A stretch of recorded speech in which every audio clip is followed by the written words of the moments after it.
بینەرانی خۆشەویستی بەرنامەی لێکدانەوەی هەواڵ ئەم کاتتان باش. پەیوەندیەکانی نێوان عێراق و هەرێمی کوردستان و هەروەها هەردوولا لەگەڵ وڵاتانی ناوچەکە و دەستەی وەردانی ئەم وڵاتانە لە کاروباری عێراق و هەرێم و کاردانەوە و داهاتوو جێگای سەرنجی خەڵکو و مێدیاکانن کە ئەم بابەتانە بەرەوکوێ دەڕوات.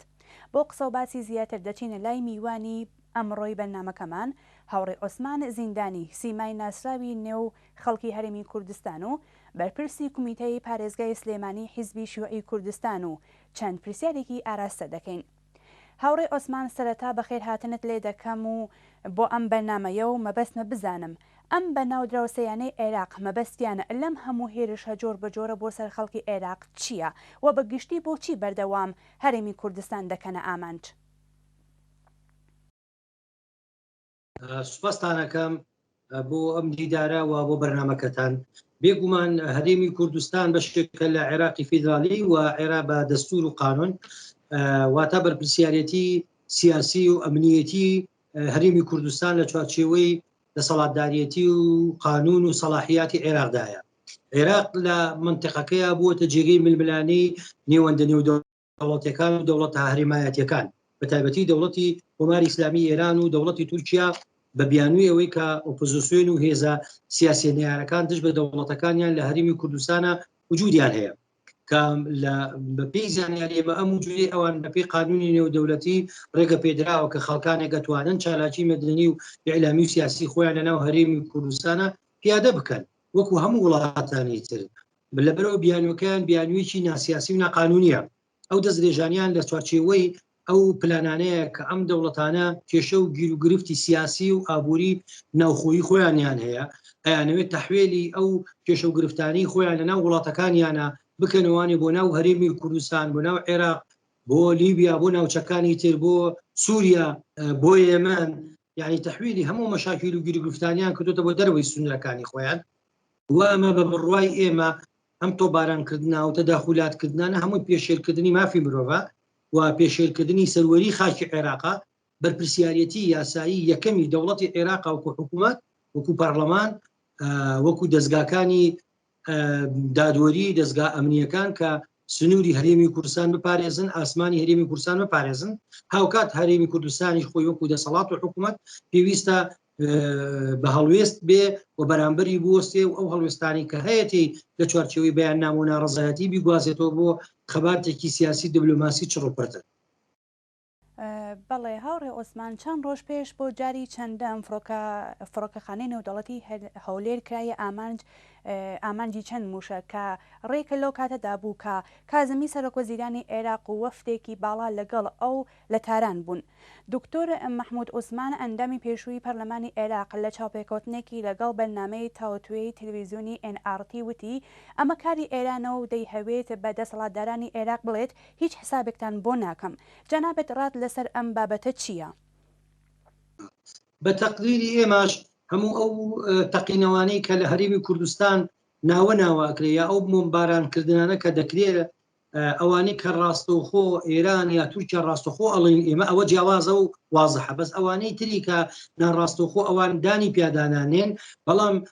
ئێمە ناتوانین لە 100% بڵین کە ئەمە ئێرانە، بەڵام خوێندنەوەی سیاسی، شیکەرەوانی سیاسی، چاودێرانی سیاسی هەم لە ناو هەرێمی کوردستان هەم لە دەروی هەرێمی کوردستان گومانێکی یەکجار زۆریانەیە کە دەستێوەردانی ئەم دەوڵەتە هەرێمایەتیانە بێ.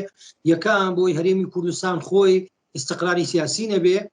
دووهەم بۆ تێکچوونی باری ئابووری هەرێمی کوردستانە، سێهەم بۆ ئەوەیە فشار بخەنە سەر ئەم هێزب دەسەڵاتدارەتی لە هەرێمی کوردستانە زیاتر بێتە پای ئەوەی کە ڕێگە بە دەستگاکانی ئەوان بدا، ڕێگا بە هاوکاری زیاتر بکە لەگەڵ ئەوانە بۆ ئەوەی کە ئۆپۆزیسیۆنی ئێرانی لێرە نەجوڵێ یاخود هەرێمی کوردستان و عێراق بکاتە ژێر ئەجندای سیاسی دەوڵەتەکانی خۆیانەوانێ کە بێگومان ئەمانە پێشێرکردنی سەروەریە کە ئەمەش تەقدیراتمان وایە کە ئەم دەوڵەتە هەرێمایەتیانە بە هەر شێوازێکی ڕاستەوخۆ یا ناڕاستەوخۆ ئاشکرایانی هێنی بە بەردەوام لە ململانەیەکی سەختان لەگەڵ هەرێمی کوردستان و لەگەڵ عێراق بەداخەوە بەشێکی هەرە زۆری هێزە عێراقیەکان بە تایبەتی ئەوانەی هێزی شیعاگەران و هێزی سونە مەزهبن لە عێراقدا هەر یەکانیان سەر بە یەکێ لە دەوڵەتە هەرێمایەتیەکانن سربەخۆیی سیاسی ئەم هێزانە لە دەست چووە و لە هەمان کاتیشە هەرێمی کوردستان هەردوو دەسەڵاتدارەکە سەرباریەوەی بە بەراورد لەگەڵ هێزانە جیاوازییان هەیە بەڵام چوونەتە ڕیزبندێکی ئیقلیمی و هەریکیان بەبارێکە کەوتونتە ژێر کاریگەری و فشاری زۆری ئەم دەوڵەتانەوانێ سەرڕای ئەوەی کە زۆر جار بە ڕسمی بە فەرمی لەلایەن حکوومەت هێرێم یا پەرلەمانی کوردستانەوانێ ئیدانی ئەو دەست درێژانە ئەو کاروکردوانە کراوە بێگومان هەرێمی کوردستان بەشێکە لە ناو معادلەی سیاسی عێراق کە لە ناوچەکەدا عێراق بۆتە ململانی جێگەی ململانی نێوان دەوڵەتە هەرێمایەتیەکان و دەوڵەتانی نێودەوڵەتی بەتایبەتی زلێزەکانی وەکو ئەمریکا و خەڵکی ئەم منتیقەیە بووە سوتەمەنی ئەم شەڕ و تەدەخولات و کێرم و کێشەی کە ڕوبەڕووی بۆتەوانێ بۆیە پێویستیشە حتا جەماوەری کوردستان خۆشی بەدەل لە حیزبە سیاسەکان بەدەڵ سەڵاتەکە لە مەیدانا بێ بۆ ڕوبەڕووبوونەوەی هەموو ئەو دەستێ وەردانانەی و کابێتەوەی ناجێگیری سیاسی لە هەرێمی کوردستاندا. ناوە لەم ماوەیەدا قسەی ئەوە دەکرێت کە ئێران و تورکیا گوشار دەخەنە سەر هەرێم کە دژی ئۆپۆزیسیۆنی بەشەکانێتی کوردستان بوەستن و ڕێگایان پێنەدەن کە لە هەرێم بمێنەوە. بۆچی هەمیشە بە تایبەتی لە کاتی هەڵبژاردنەکاندا ئەم گوشارانە دروست دەبێت؟ لەبەرەوەی کە هەڵبژاردنەکان لە هەرێمی کوردستان و لە عێراقدا بە تایبەتی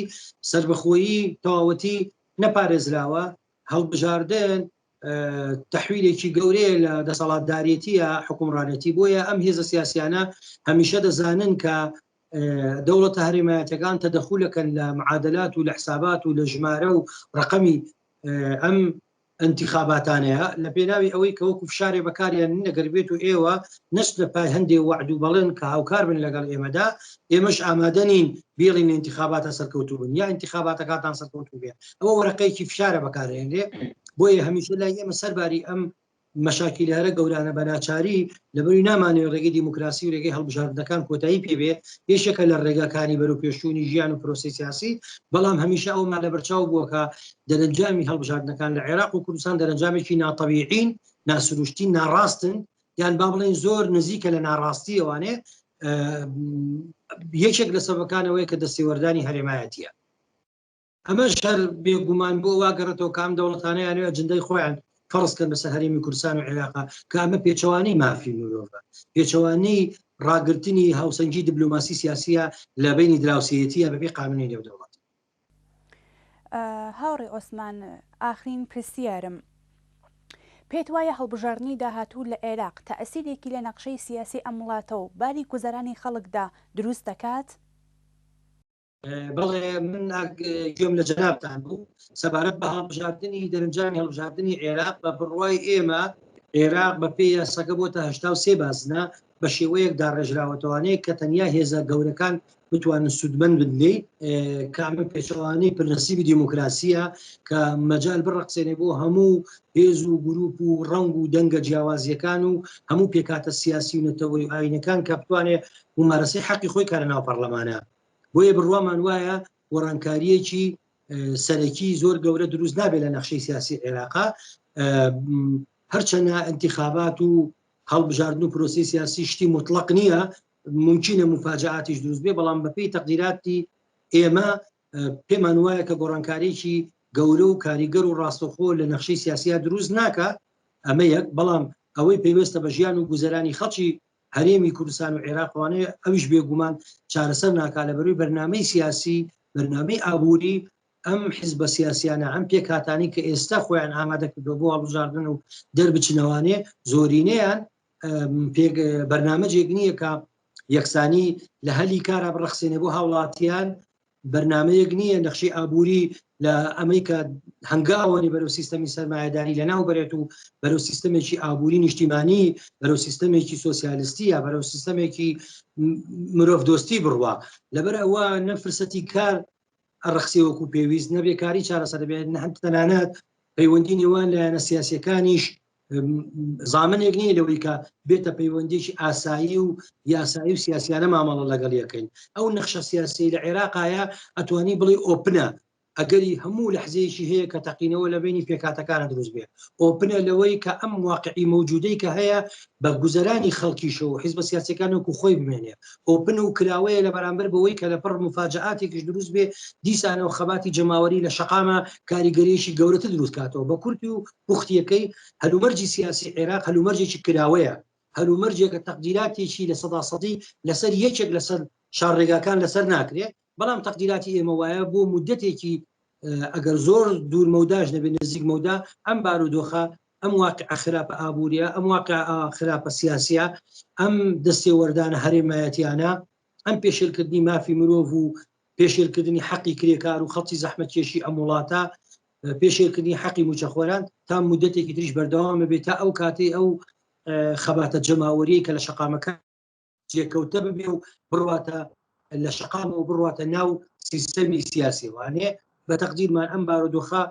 ئەوە هێنێک کە بەردەوام و درێژە بە خەباتی جەماوەری کاریگەر بدرێ بۆی ئاڵوگۆڕ دروستکە ئەجینە هەڵبژاردنەکان تەقدیرمانوان نییە بتوانێت ئاڵوگۆڕێکی جەزری یعنی بنەڕەتی لە ژیانی خەڵکا.